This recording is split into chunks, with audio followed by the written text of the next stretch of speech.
country shortly after taking off. Police tell the Associated in India were 241 दिन 12 जून 2025 जगह Ahmedabad international airport. यहाँ से एक 787 बोइंग 787 का ड्रीम लाइन का एक प्लेन जो है टेक ऑफ करता है 1:38 मिनट। यह प्लेन अहमदाबाद इंटरनेशनल से लंदन के लिए टेक ऑफ करता है। इस प्लेन में जो पैसेंजर थे 242 पैसेंजर थे, यानी कि 242 पैसेंजर थे, जिसमें से कुछ कैनेडियन थे, कुछ इंडियंस थे और कुछ पुर्तगाल के थे। ऐसे बात कर ली जाए तो ओवरऑल जो पैसेंजर थे इसमें 242 थे, जिसमें से 12 क्रू मेंबर भी थे, यानी कि 130 जो थे पैसेंजर थे और 12 क्रू मेंबर थे। और टोटल पैसेंजर की बात कर ली जाए तो 242 पैसेंजर थे। यह प्लेन 1:38 मिनट पर अहमदाबाद इंटरनेशनल एयरपोर्ट से टेक ऑफ करता है।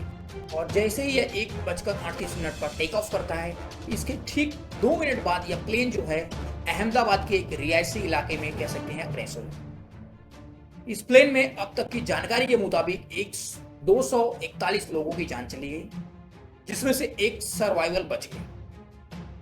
बात कर लेते हैं इस पूरी घटना की बात कर लिया तो यह इंडिया का सेकंड सबसे लार्जेस्ट एयर डिजास्टर, यानी कि चरखी दादरी के बाद यह जो घटना है सबको दिल दहला देने वाली घटना। मैंने पिछले वीडियो में आपको बताया था चरखी दादरी प्लेन क्रैश के बारे में, और ये जो घटना है कह सकते हैं अहमदाबाद की सबसे भयानक और सबसे खौफनाक कह सकते हैं यह घटना।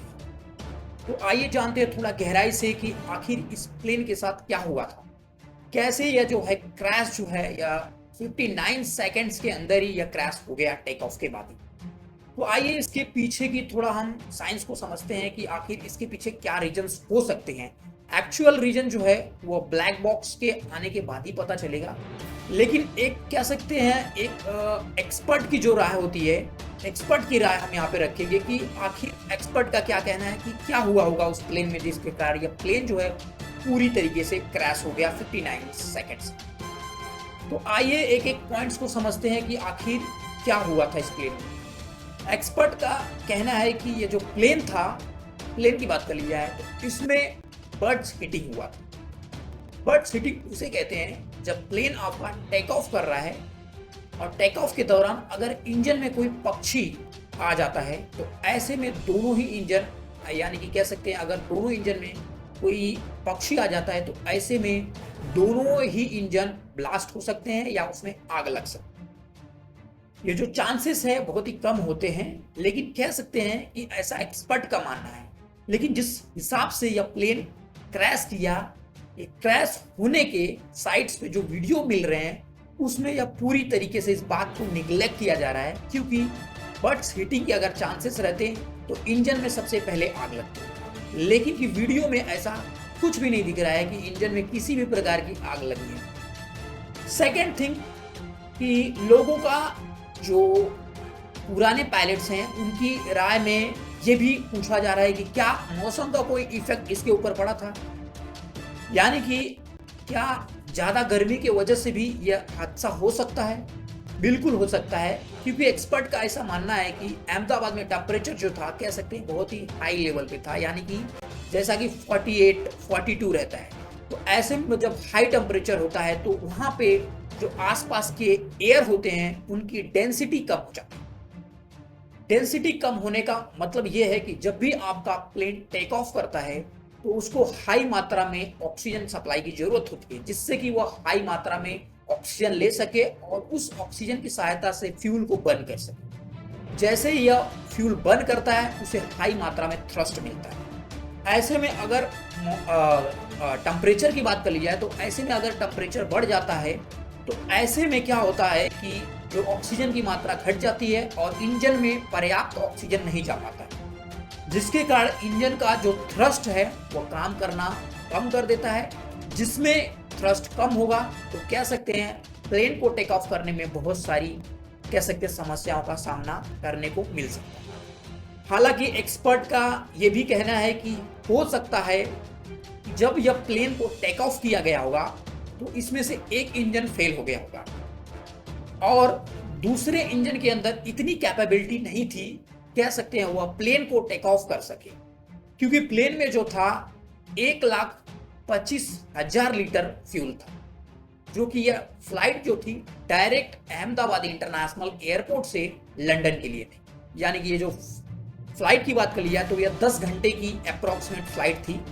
तो आप इससे अंदाजा लगा ही सकते हो कि कितना फ्यूल रहा होगा इस प्लेन के अंदर। प्लेन में फ्यूल की बात कर ली जाए तो एक्सपर्ट का ये भी कहना है कि हो सकता है कि टेक ऑफ के टाइम प्लेन का वेट काफ़ी था और एक इंजन अगर फेल हो जाता है तो ऐसे में एक इंजन के लिए बहुत ही ज़्यादा मुश्किल हो सकता है टेक ऑफ करने के लिए।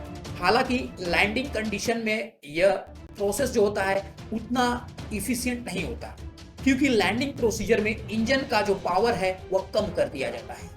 तो ऐसे में टेक ऑफ के टाइम जो पावर होता है वह काफ़ी ज़्यादा होता है, क्योंकि हाई थ्रस्ट चाहिए टेक ऑफ करने के लिए।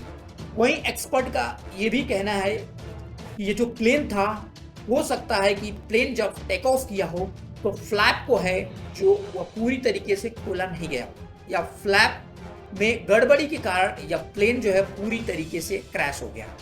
अब यह फ्लैप क्या होता है थोड़ा वो समझ लेते हैं। फ्लैप वो हिस्सा होता है प्लेन के जो विंग्स होते हैं उसके नीचे फ्लैप होता है, और ये फ्लैप जो है अलग अलग डिग्री पे खुलता है।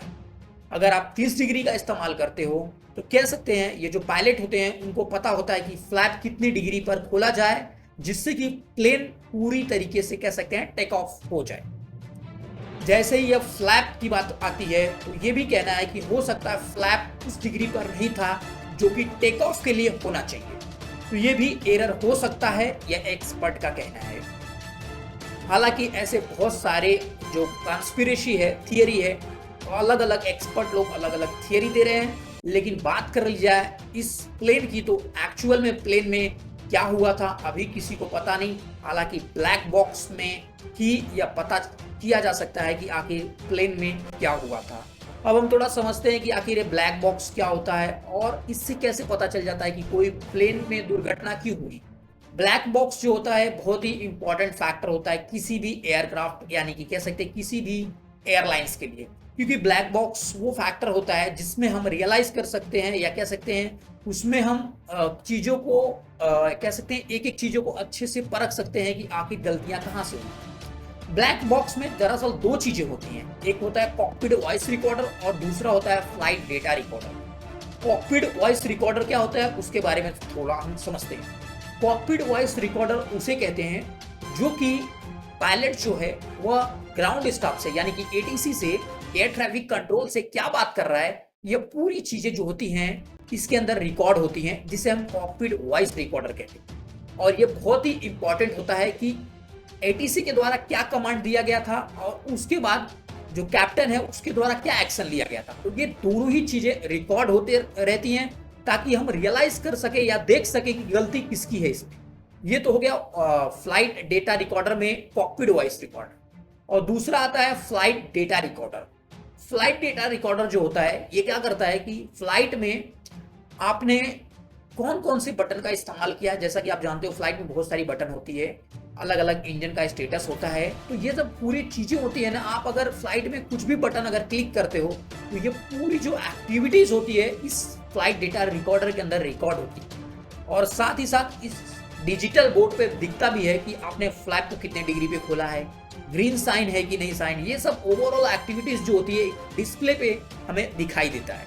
तो कह सकते हैं कि ये जो फ्लाइट डेटा रिकॉर्डर है इसके माध्यम से आप एनालाइज कर सकते हो कि फ्लाइट में क्या गड़बड़ी हुई। हालांकि अभी तक का इसका कोई सूचना नहीं मिली गई है, लेकिन ब्लैक बॉक्स को रिकवर कर लिया गया है और ब्लैक बॉक्स के रिजल्ट आने के बाद ही पता चलेगा कि बोइंग से जो 787 का ड्रीम लाइन का जो प्लेन था वह क्रैश क्यों हुआ।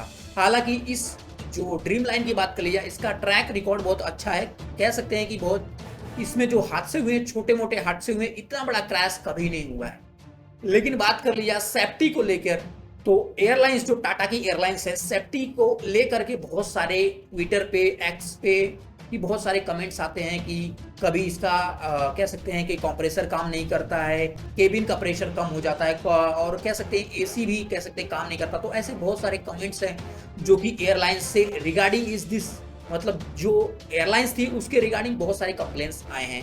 तो कह सकते हैं कि भारत गवर्नमेंट की बात कर ली जाए तो ऐसी चीज़ों पे रिस्ट्रिक्शन करना चाहिए ताकि ये हादसा जो हुआ वो आगे ना हो सके। साथ ही साथ टाटा एयरलाइंस ने 1-1 करोड़ रुपए लोगों को देने का ऐलान किया है कि जो भी घटना हुई है उसमें जितनी भी कैजुअलिटी हुई है उनमें उनके परिवारों को 1-1 करोड़ रुपए मुआवजा के तौर पे दिया जा रहा है। लेकिन बात कर ली जाए इस प्लेन की, तो यह प्लेन जो था काफ़ी पुराना हो चुका है और बोइंग 787 की बात कर ली जाए तो यह जो प्लेन है कह सकते हैं बहुत ही पुराना प्लेन है, तो ऐसे में इसे रिप्लेस भी करने की ज़रूरत है। साथ ही साथ बात कर लेते हैं इस प्लेन के ओवरऑल एक्टिविटीज़ की। जो हादसा हुआ इस हादसे में कह सकते हैं कि जो ग्राउंड स्टाफ थे की भी कह सकते हैं बहुत ज़्यादा कैजुअलिटी हुई है, यानी कि जिस बिल्डिंग में यह क्रैश हुआ उसमें हॉस्पिटल में कह सकते हैं कैंटीन में बहुत सारे डॉक्टर्स थे, उनको भी भारी मात्रा में कैजुअलिटी हुई है। तो यहाँ पे ये चीज़ें भी देखने को मिली है। हालांकि यह हमारे देश के लिए सबसे कह सकते हैं कि दर्दनाक हादसा कह सकते हैं, क्योंकि इस हादसे में कह सकते हैं बहुत लोगों ने अपने पूरे परिवार को खोया है। तो मैं गवर्नमेंट से और कह सकते हैं कि टाटा एयरलाइंस से यह अपील करना चाहता हूँ या कहना चाहता हूँ कि जो भी यहाँ पे कैजुअलिटी हुई है, हालांकि उनको जॉब से या पैसे से कह सकते हैं पूरी तरीके से मदद की जाए ताकि उनके जो परिवार को है आगे चल के कोई समस्याओं का सामना न करना पड़े। साथ ही साथ एयरलाइंस से ये भी रिक्वेस्ट है कि एयरलाइंस जो है अपने जो प्लेन है उनमें चीज़ों को अच्छे से चेक करके ही क्लियरेंस देना चाहिए। हालांकि इस प्लेन को भी चेक किया गया होगा, लेकिन इतने चेकिंग करने के बाद भी, इतने क्लियरेंस होने के बाद भी यह प्लेन कैसे क्रैश हुआ यह जानकारी अभी भी सस्पेंस है।